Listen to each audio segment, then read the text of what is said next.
여러분 안녕하십니까? 코스피가 오후 들어서 상승폭을 일부 반납했지만 여전히 상승세를 이어가고 있습니다. 특히 반도체 슈퍼사이클의 영향으로 SK하이닉스는 장중 65만 원 턱밑까지 오르며 사상 최고치를 기록하기도 했는데요. 마감 앞둔 시장 상황 짚어보겠습니다. 이정민 기자. 네, 이정민입니다. 네, 코스피가 오름세를 지속 중이죠. 네, 코스피는 어제보다 0.3%가량 오른 4,080선 후반을 기록 중입니다. 장 초반 외인과 기관 매수세에 4,120선으로 상승 출발한 코스피는 장중 4,180선까지 오르기도 했지만 현재 상승폭을 낮췄습니다. 기관과 외국인이 각각 2,500억 원, 70억 원 규모를 사들이고 있지만 개인이 이틀째 순매도를 이어가면서 상승세가 제한되고 있습니다. 코스닥은 0.6%가량 내려 880선 초반에서 거래 중이고 달러원 환율은 전장보다 7원 60전 내린 1,464원 40전에 거래되고 있습니다. 네, 반도체주들은 호조세를 이어가고 있죠. 네, 반도체 대형주들이 증시를 이끌고 있습니다. 장 초반 5%대 오름세를 보인 삼성전자와 SK하이닉스는 상승세를 지속 중인데요. SK하이닉스는 오전 한때 64만 6천 원까지 치솟으며 역대 최대치를 새로 썼습니다. 간밤 뉴욕 증시가 셧다운 종료 기대감에 일제히 오르며 마감한 데다 엔비디아 등 AI주 강세가 국내 대형 반도체주 상승에 영향을 줬습니다. 반도체 장기 호황 슈퍼사이클의 4분기 디램 가격 상승률이 지난달에 이어 또 상향된 점도 수혜로 작용했습니다. 또 4분기 창사 이래 최대 실적 기대감과 엔비디아의 차세대 GPU인 루빈의 초기 단계 단독 공급 기대감에 두산은 8%대 오른 101만 원 선 후반에 거래되고 있습니다. 미국의 중국산 ESS 규제에 에코프로가 약 6% 오르는 등 2차 전지주도 오름세를 보이고 있습니다. SBS 비즈 이정민입니다. 이달 초 우리나라 수출이 지난해 같은 기간과 비교해 좋은 흐름을 나타냈습니다. 반도체와 승용차가 수출을 끌어올린 덕분인데 다만 수출보다 수입이 더 크게 늘면서 무역 수지는 소폭 적자를 기록했습니다. 취재기자 연결하겠습니다. 박연신 기자, 이달 10일까지 집계된 수출입 실적, 주요 흐름부터 설명해 주시죠. 네, 이달 1일부터 10일까지 우리 수출은 158억 달러로 지난해 같은 기간보다 6.4% 증가했습니다. 승용차와 반도체, 선박 등이 고르게 늘어난 영향인데요. 수입은 170억 달러로 8.2% 증가했는데 반도체와 기계류 등 설비 관련 품목이 크게 늘었습니다. 수입액이 수출액을 웃돌면서 이 기간 무역 수지는 12억 달러 적자를 기록했습니다. 네, 품목별로 보면 반도체 비중 변화가 특히 눈에 띄는데 반도체 비중 얼마나 늘었습니까? 반도체 수출이 지난해보다 17.7% 증가하면서 전체 수출에서 차지하는 비중이 24.4%까지 올라갔습니다. 1년 사이 2.3%포인트 높아진 겁니다. 국가별로는 중국과 미국, EU로의 수출이 모두 두 자릿수 증가율을 보였습니다. 반면 베트남과 일본으로의 수출은 줄었는데요. 이달 초 반도체 제조 장비 수입이 지난해 같은 기간 대비 59% 넘게 늘었는데 반도체 호황에 관련 기업들이 생산시설 확충에 나선 것으로 풀이됩니다. 이렇게 반도체 중심의 수출 호조로 트럼프 미국 행정부발 관세 전쟁 여파에도 올해 우리나라는 무역 흑자를 보이고 있는데요.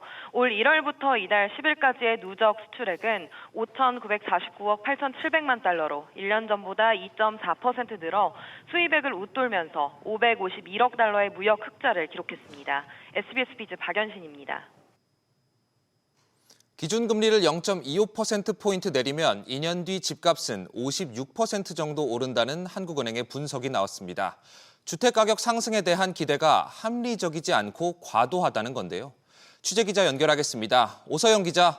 네, 오서영입니다. 네, 한국은행이 앞으로 주택가격이 지나치게 오른다고 본 거죠? 네, 그렇습니다. 한국은행이 진단적 기대를 반영한 주택시장과 관련한 보고서를 냈습니다. 이 분석에 따르면 막연한 집값 상승 기대가 높은 상황에서 기준금리를 내리게 되면 집값은 자극되고 경기 부양 효과는 제한된다는 겁니다. 이에 따라 기준금리를 25bp, 0.25%포인트 내릴 경우 8분기 시점에 주택가격은 56% 정도 높게 상승하고 GDP와 투자, 소비는 8%에서 10%가량 낮게 증가한다는 것으로 분석됐습니다. 실제 주택가격이 상승 국면에서 하락 국면으로 전환되는 시기에도 미래 주택가격이 지속적으로 상승할 거란 기대를 상당 기간 유지하는 것으로 연구 결과 나타났습니다. 이는 지난해 하반기 이후 국내 경제 성장세가 부진했지만 서울 아파트를 중심으로 수도권 주택가격이 높은 상승세를 지속하고 있다는 점과 맞닿아 있습니다. 그럼 집값을 안정화시키기 위해선 뭐가 필요하겠습니까?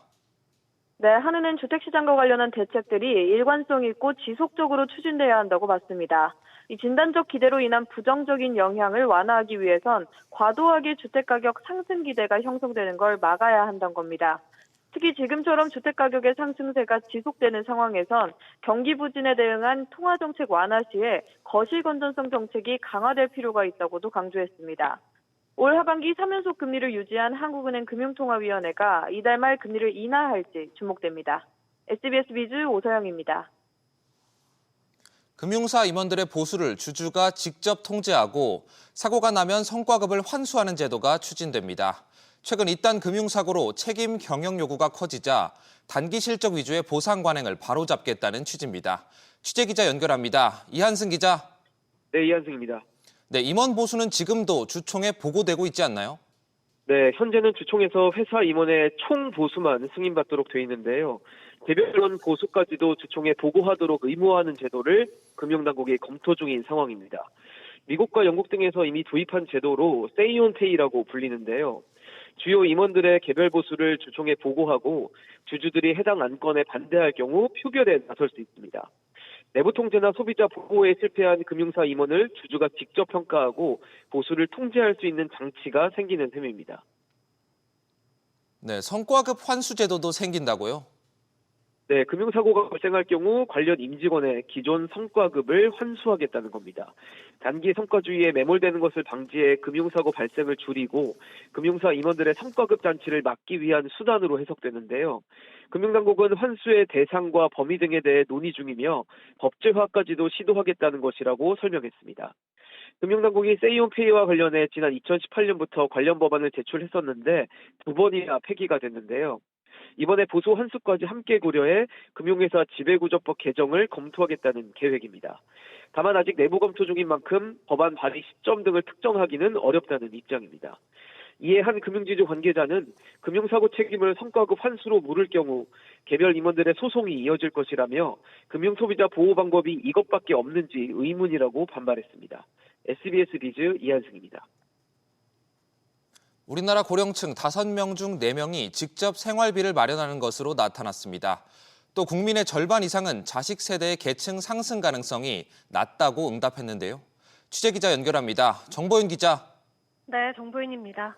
네, 직접 생활비를 마련하는 고령층 비중이 늘고 있다고요? 네, 국가데이터처의 2025년 사회조사 결과에 따르면 60세 이상 고령자 중 79.7%가 본인 배우자가 주로 생활비를 마련한다고 응답했습니다. 2년 전보다 3.7%포인트, 10년 전보다는 13.1%포인트 각각 늘어나며 매년 비중이 늘어나는 추세입니다. 자녀와 친척 지원은 10.3%로 10년 전에 비해 절반 이하로 줄었고 정부나 사회단체 지원은 10%로 나타났습니다. 또 19세 이상 인구 중 노후 준비를 하고 있는 사람은 71.5%였고 이들 중 58.5%가 국민연금으로 노후 준비를 한다고 답해 가장 많았습니다.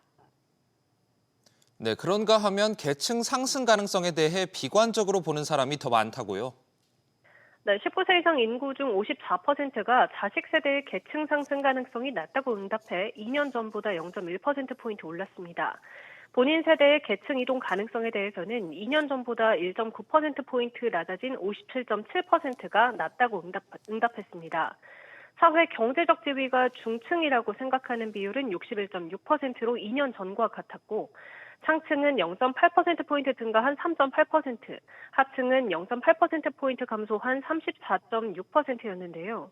가구 소득이 월 평균 400만 원 이상인 사람 가운데 70% 이상이 자신의 지위를 중층 이상이라고 생각했습니다. 소득이나 소비에 대한 인식은 어땠나요? 네, 생활비와 비교해 소득이 여유 있다고 답한 가구주는 15.6%로 2년 전보다 1.9%포인트 늘었습니다. 현재 소비 생활에 만족한다고 답한 사람은 24.6%로 2011년 이후 지속적으로 증가하고 있는데요. 19세 이상 가구주 중 27%는 내년에 재정 상태가 좋아질 것이라고 답했고 나빠질 것이라고 예상한 가구주는 19.1%였습니다. SBS 비즈 정구윤입니다. 우리나라의 금융 취약성이 3분기 연속 상승한 것으로 나타났습니다. 코로나 팬데믹 이후 처음 있는 일인데요. 가계부채 증가와 부동산 가격 상승에 중장기적인 금융 불안 요인이 커지고 있는 것으로 보입니다. 신다미 기자, 한국은행이 우리나라 금융 시스템을 어떻게 평가한 건가요? 네, 지난 3분기 금융 취약성 지수는 32.9로 전분기보다 1포인트 높아졌습니다. 이 지수는 지난해 4분기 28.6에서 올해 1분기 30.7로 오른 뒤 3분기 연속 상승세를 이어왔는데요. 지난 2020년 2분기부터 2021년 3분기까지 5분기 연속 상승 이후 최장기간 상승세를 보이고 있습니다. 한은은 신용 축적과 자산 가격, 금융기관 복원력 등 중장기 금융 취약성 지표를 종합해 분기마다 금융 취약성 지수를 산출하고 있는데요. 통상적으로 가계와 기업 부채가 늘고 부동산 등의 가격이 오르면 지수가 상승하는 경향을 보입니다. 이 밖에 주요 거시 건전성 지표들도 악화되고 있죠. 네, 그렇습니다. 대표적으로 명목 GDP 대비 가계부채 비율은 올해 2분기 말 89.7%로 전분기보다 0.3%포인트 상승했는데요. 이 비율이 상승한 건 2021년 3분기 말 이후 15개 분기 만에 처음이었습니다. 이에 더해 정부가 627 대출 규제에 이어 후속 대책을 연달아 발표했지만 수도권 중심으로 주택가격은 지속적으로 오르고 있는데요. 월별 서울 아파트 매매 가격 지수는 지난달 100.984로 2022년 9월 이후 처음으로 100선을 넘어섰습니다. 4대 금융지주의 올해 3분기 말 1에서 3개월 미만 연체된 요주의 여신은 총 18조 3,490억 원에 달해 역대 최대치를 경신하며 금융기관의 건전성 지표도 악화됐습니다. SBS 비즈 신다입니다. 지난해 부동산 신탁사의 대주주나 임원들이 이른바 을인 시행사나 용역업체를 상대로 불법 행위를 하다 금융당국으로부터 대거 적발됐는데요. 내년부터 이런 일들이 대폭 차단될 것으로 보입니다. 부동산 신탁사의 사업 수주 심의를 대폭 강화하고 사적 이익을 막기 위한 첫 가이드라인이 내년부터 시행됩니다. 취재기자 연결하겠습니다. 박규준 기자. 네, 박규준입니다. 네, 우선 부동산 신탁사가 사업을 따내는 단계부터 내부 심의를 대폭 강화하기로 했죠. 그렇습니다. 부동산 신탁사가 신규 사업을 수주할 때 지켜야 되는 내부 심의 기준과 절차가 대폭 강화되는데요. 최근 금감원과 금융투자협회가 마련한 모범 기준을 보면 이 신규 사업 수주를 위한 심의를 할 때 수주 경위나 이력은 물론이고 이 거래 상대방인 시행사 주주 현황까지 파악하도록 했습니다. 이로써 내부 임직원과 시행사 간의 유착 가능성을 점검해서 수주 적정성을 심의해야 됩니다. 동시에 사업 수주 부서가 아닌 별도 부서에서 신규 수주의 타당성도 검토해야 되는데요. 이 사업이 법규나 조례에 부합하는지 또 예상되는 리스크 익스포저가 어느 정도인지 등을 따져보는 겁니다. 이번 모범 기준 도입은 금감원이 지난해 5월에 대형 부동산 신탁사에서 벌어진 위법 또 부당행위 적발건에 대한 후속 조치입니다. 당시 부동산 신탁사의 대주주나 임직원들이 을인 시행사를 상대로 고금리 장사를 하거나 분양 용역업체로부터 수십억 원 뒷돈을 챙긴 일이 적발된 바 있습니다. 이렇게 내부 임직원들이 사적으로 이속을 챙기는 것도 막는 내용이 이번에 담기죠. 그렇습니다. 부동산 신탁사와 용역업체 간의 유착을 막기 위해 원칙적으로 용역업체를 경쟁 방식으로 결정하기로 했습니다. 이렇게 선정된 용역업체를 대상으로 주기적으로 분양, 광고, 설계 등의 항목별로 거래 집중도를 점검하고 불법이 발견이 되면 조치를 취해야 됩니다. 용역업체의 이 판매 촉진비 명목으로 현금을 주는 것도 차단됩니다. 또한 이 거래 상대방과의 일체 사적 거래가 금지되고 직무상에 알게 된 미공개 중요 정보를 유용하는 것도 차단이 됩니다.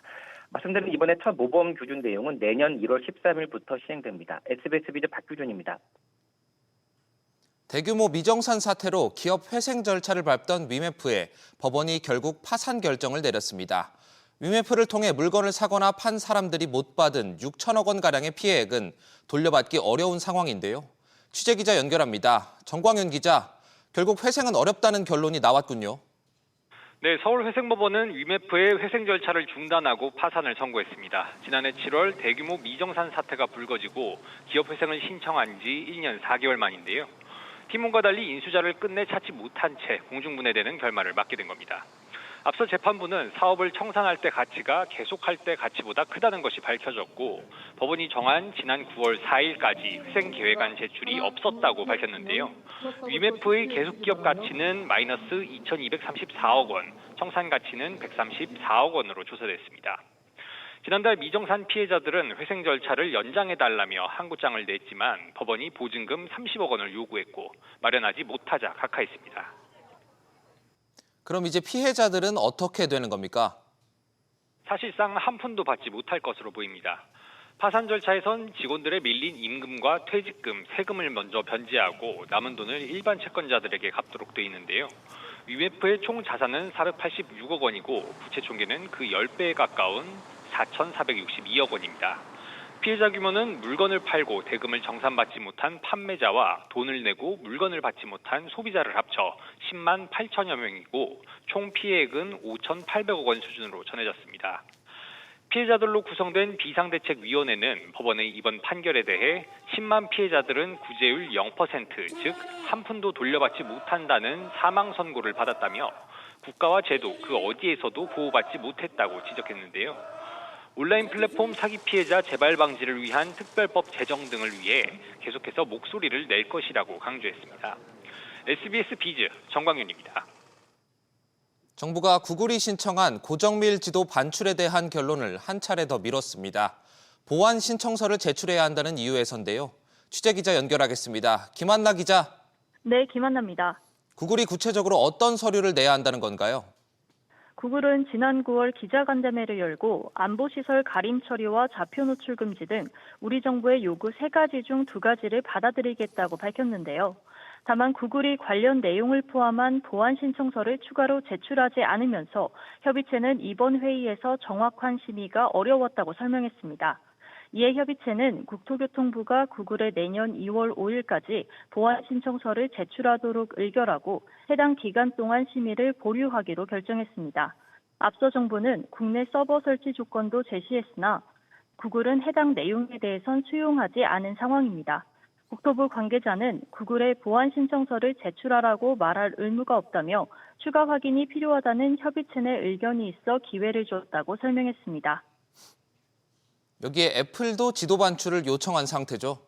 네, 그렇습니다. 애플은 구글에 이어 지난 6월 우리 정부에 1대 5천 고정밀 지도 반출을 신청했는데요. 이에 대한 결정은 다음 달 8일로 예정돼 있습니다. 애플은 블러 처리와 위장 저해상도 처리 등 정부가 요구하는 보안 조치를 국내 여건에 맞춰 수용하겠다는 입장을 밝혔는데요. 애플은 국내에 서버도 두고 있어 지도 반출에서 구글보다 유리한 입장입니다. SBS 비즈 김한나입니다. 정부가 임금 체벌을 절도로 규정하며 최대 3배의 징벌적 손해배상을 물리기로 하는 등 체불 사업주에 대한 징계를 강화하고 있습니다. 이번엔 체불 사업주에 대해 개인 재산 압류 조치도 하기로 했는데요. 취재기자 연결해 자세히 알아보겠습니다. 서주연 기자. 네, 서주연입니다. 네, 재산도 강제적으로 압류한다는 건가요? 네, 임금 채권 보장법을 개정해서 정부가 우선 노동자에게 지급한 체불 임금에 대해 국세를 체납했을 때 이루어지는 처분 절차를 그대로 적용한다는 겁니다. 현재 국세를 체납한 경우 납기 마감일을 한 달 넘기면 독촉장이 발송되고 그래도 열흘 내 납부를 안 하면 재산 압류 절차에 들어가 예금과 부동산, 차량, 사업 자산 등에 대해서 공매 처분이 이뤄집니다. 정부가 임금 체불 피해 노동자에게 대신 지급한 대지급금 규모는 한 해 7천억 원에 달하는데요. 현재 민사 절차로만 채권 관리가 이루어지다 보니 정부가 체불 사업주로부터 돌려받은 대지급금은 30% 수준인 실정입니다. 하청사에서 임금 체불이 발생하면 원청이 연대 책임을 질 수도 있다고요? 네, 그렇습니다. 근로기준법상 도급사업의 임금 체불의 경우 정부가 상위업체의 대지급금 회수를 청구할 수 있는 근거를 마련했습니다. 하청사의 임금 체불에 대해서 상위업체가 체불 임금을 우선 하청 노동자에게 주도록 유도하겠다는 겁니다. 앞서 김용훈 고용노동부 장관은 임금 체불을 임금 절도로 규정하고 강력한 제재를 통해서 체불 규모를 임기 안에 반으로 줄이겠다고 공언을 했는데요. 지난달 말부터는 상습적으로 임금 체불을 한 사업주는 금융거래 시 불이익을 주고 체불 임금의 최대 3배까지 손해배상을 청구할 수 있는 징벌적 손해배상 제도도 시행됐습니다. SBS 비즈 서주연입니다.